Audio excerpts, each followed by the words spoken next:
one.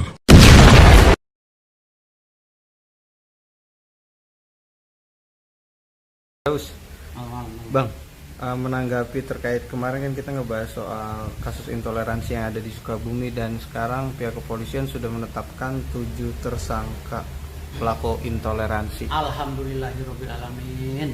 Kemudian hukumannya berat. Gimana tuh Bang menyikapi hal tersebut gitu Bang? Akhirnya dibawa ke proses hukum sesuai sama apa yang diinginkan sama Bang Firdaus. Ya jadi memang orang-orang kerdil pemahamannya seperti ini yang intoleran, ini udah saatnya, udah wayahnya lah ya, mereka-mereka dihukum berat itu.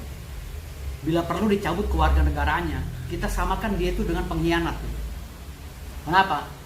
Karena sudah berdasarkan hasil resolusi PBB, kita sepakat menganut azas ideologi Pancasila dan Bhinneka Tunggal Ika sebagai bingkai persatuan dan kesatuan Republik Indonesia. Itu udah digariskan di dalam garis-garis besar haluan negara. Udah terstruktur di dalam hukum tata negara. Jadi kalau seandainya hari ini masih ada orang yang intoleran, cabut kewarganegaranya. Atau diikat kakinya, dilempar ke laut, cari yang banyak hiunya. Atau yang banyak buayanya, dikasih makan buaya aja manusia kayak gitu. Karena manusia-manusia kayak gitu, ada manusia intoleran seperti itu, tidak akan maju negaranya, percaya sama saya. Tidak akan maju. Orang sekarang di dunia ini menganggap agama itu untuk dirinya. Ya kan? Tidak memaksakan kehendak untuk orang lain. Urusan dia dengan Tuhannya secara vertikal. Ngapain dia memaksa-maksa orang-orang untuk meyakini keyakinan mereka? Hah? Kalau saya dalam berdakwah, bila perlu saya ke diskotik. Gitu loh. Berbuatlah baik, mengajak kebaikan. Jangan memaksakan orang, hei ini agamaku yang paling benar. Kau harus memeluk agama Islam ya. Kau harus memeluk agama Kristen ya. Kau harus memeluk agama Hindu ya. Enggak begitu cara syiar yang diajarkan oleh Nabi Allah Muhammad SAW. Rasulullah aja dalam menyiarkan agama itu banyak cacatnya. Badannya luka, ya kan? Mukanya dilempar kotoran oleh orang kafir Quraisy. Tapi Rasulullah tidak membalas. Bahkan orang yang telah melempar kotoran ke mukanya Rasulullah SAW, itu malah waktu sakitnya malah dijenguk oleh Rasulullah SAW. Sampai Rasulullah SAW berkata, "Hei fulan, kenapa kamu sakit? Gara-gara kamu sakit, saya sholat Jumat tidak ada lagi yang melempar kotoran ke muka saya." Akhirnya si fulan itu memeluk Rasulullah dan minta maaf. Nah, cara-cara berbudi seperti ini, berbudi pekerti seperti Nabi Allah Muhammad SAW dalam menyiarkan Islam, ini harus diikuti oleh umat Islam juga. Jangan tokabar, takbir, cabut pedang membunuh sesama. Ya Allah, lu mah bukan umat Islam, lu dajjal. Nah, cara jihad oleh Allah SWT dan oleh Rasulullah SAW itu, apabila diserang, itu cara jihadnya. Apabila nah itu pun kalau sudah diperingatkan 3 kali. Dan kita wajib memaafkan loh. Itu cara jihad yang saya ketahui dari keturunan kami, Nabi Allah Muhammad SAW. Ya, dari Nabi Allah Muhammad SAW kami sebagai cucu-cucunya, ya, mengajarkan bahwa cara jihad yang benar itu tidak begitu. Cara jihad yang benar apabila kita sudah diserang oleh orang-orang yang tidak suka dengan Islam secara berturut-turut 3 kali. Kita yang pertama wajib memohon maaf, memohon ampun. Kenapa? Karena barangkali orang itu marah dengan kita, kita punya hilaf dan dosa, kita minta maaf. Setelah meminta maaf, yang pertama nggak dikabulkan, kita maaf lagi yang kedua. Minta maaf lagi. Setelah minta maaf yang kedua tidak dikabulkan, minta maaf lagi yang ketiga. Setelah yang ketiga udah perang. Itu yang dilakukan oleh Nabi Allah Muhammad SAW pada saat perang Badar dan perang Uhud. Dan itu pun peperangan sistemnya bertahan setelah Sayyidina Umar dan Ali, ya, radhiyallahu anhu menggaris pedangnya di depan pasukan berkudanya Rasulullah SAW, pasukan beronta dan pasukan berkudanya Rasulullah SAW, digaris sama Umar bin Khattab, Sayyidina Ali, Utsman bin Affan. Apa kata beliau-beliau? Siapa saja melewati garis ini maka akan kupenggal dan halal darahnya diminum. Itu ikhtisarnya jihad yang sesungguhnya. Bukan menyerang, tapi jihadnya umat Islam itu polanya bertahan, memaafkan, mengasihi. Bukan takbir, serang, bunuh. Lu apa? Lu iblis, bukan Islam. Lu tuh iblis yang sesungguhnya. Gitu. Bang, tapi kan dalam penyerangan tersebut kan sebenarnya ada, kalau bisa dikatakan 10 orang lebih, tapi yang ditetapkan itu hanya 7. Ini gimana, Bang? Iya, nggak tahu ya. Kalau hukum kayak gini, hukum Indonesia ini kan udah acak-acakan, Pak. Saya aja yang bentar lagi menyandang gelar doktor malu melihat hukum di Indonesia ini, malu banget gitu. Saya tahu malu ya, nggak tahu kalau menterinya, menteri seperti Yusril, seperti Otto Hasibuan tahu malu apa enggak. Kalau saya tahu malu, malu banget saya ngeliat hukum di Indonesia ini. Karena kita udah belajar hukum berdarah-darah. Yang namanya hukum pidana itu, kalau di situ ada 10 orang, ya, 10-10-nya melakukan kegiatan dengan klasifikasi tertentu, harusnya 10-10-nya dipidana dong. Jangan tebang pilih. Siapa yang membakar, siapa yang memprovokasi, siapa yang meneriaki, siapa yang mengajak, itu harus kena dipidana. Siapa saja yang sudah ada di sekitar situ, udah ada mens rea untuk menghancurkan rumah ibadah itu atau villa itu udah ada mens rea-nya, ditangkap semua. Kan ada pasal 55 ikut serta dalam berbuat kejahatan. Ya kan? Pasal 56 memberikan alat-alat untuk kejahatan. Itu harus dilakukan secara bersama-sama, pasalnya harus sama. Jangan tebang pilih hukum itu. Kalau datangnya 30 orang kandangin semua. Karena doktrin-doktrin atau dogma-dogma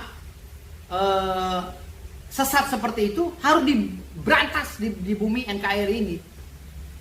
Gitu loh. Saya, maaf ya, secara silsilah saya ini keturunan Rasulullah SAW. Karena kami ini keluarga besar sultan yang tercatat di Lontara, naskah kuno, dan tercatat di dalam buku besar sejarah Rasulullah SAW. Tapi kami gak berani mengaku cucu Rasulullah karena berat bebannya. Dakwahnya berat mengaku cucu Rasulullah, walaupun kami benar-benar generasi asli dari Nabi Allah Muhammad SAW. Makanya kami cinta kebersamaan, kami cinta beragama. Bukan Islam tokabar tokobir untuk bunuh orang, bukan. Rasulullah tidak mengajarkan seperti itu. Gitu. Makanya saya melihatnya ini, wah ini Islam sesat, Islam sayap kiri, Islam sesat. Bang, tapi kalau untuk abang nih sebagai praktisi hukum, kiranya harapannya untuk hukuman penjaranya itu berapa tahun, Bang, untuk perusakan dan... Kalau perusakan itu kan 7 tahun. Kalau 7 orang yang melakukannya, 7 orang itu 7 tahun semua. Nah, siapa yang bawa palu, siapa yang bawa bensin, siapa yang bawa martil, siapa yang bawa batu, ya harus kena pasal 55 ikut serta dan berbuat kejahatan.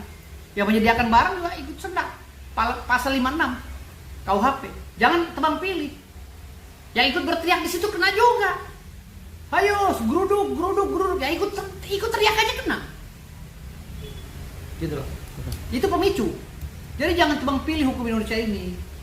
Kalau saya, andaikan saya jadi salah satu pejabat yang menegakkan hukum di Indonesia, wah saya habisi itu. Pasti saya habisi.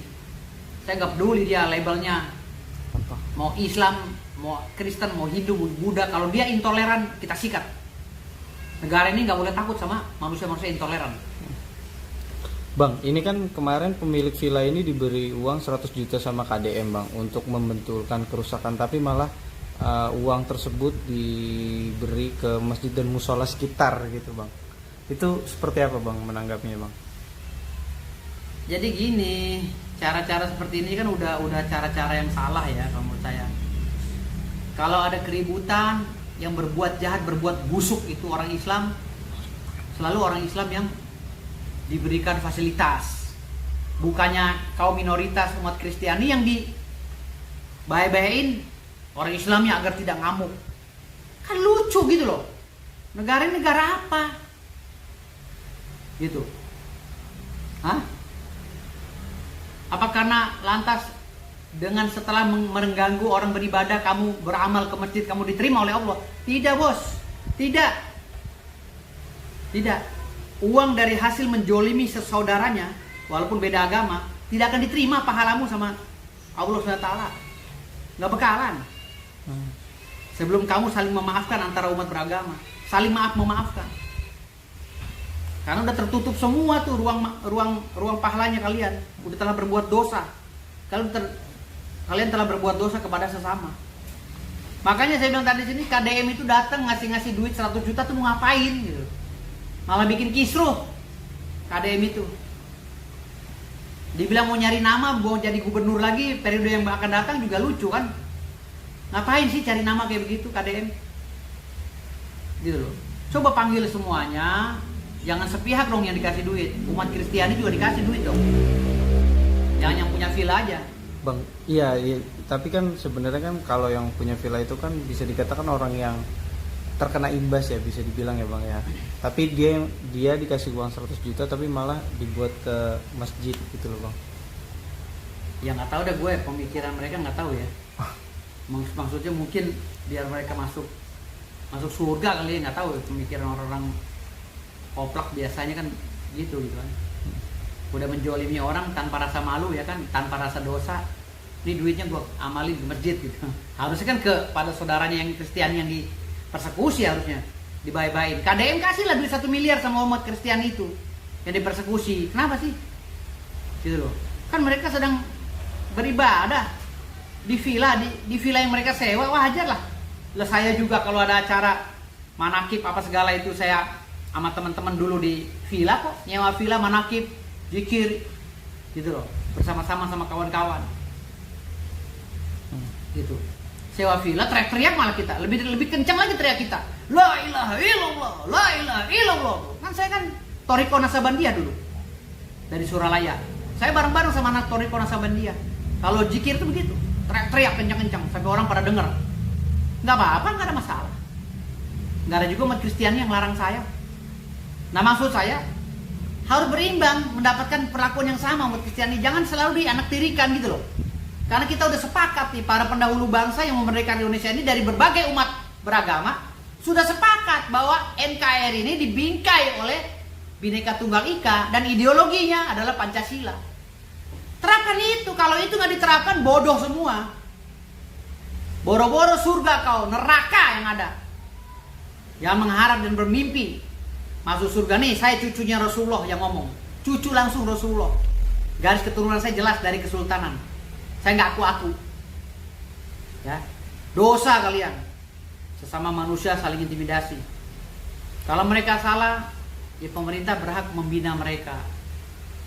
Bukan malah ngasih duit KDM. Bina ini bagaimana biar semua orang ini beragama pada tempatnya, biar beribadah pada tempatnya, dibina. Bukan malah datang ngasih duit sama orang villa.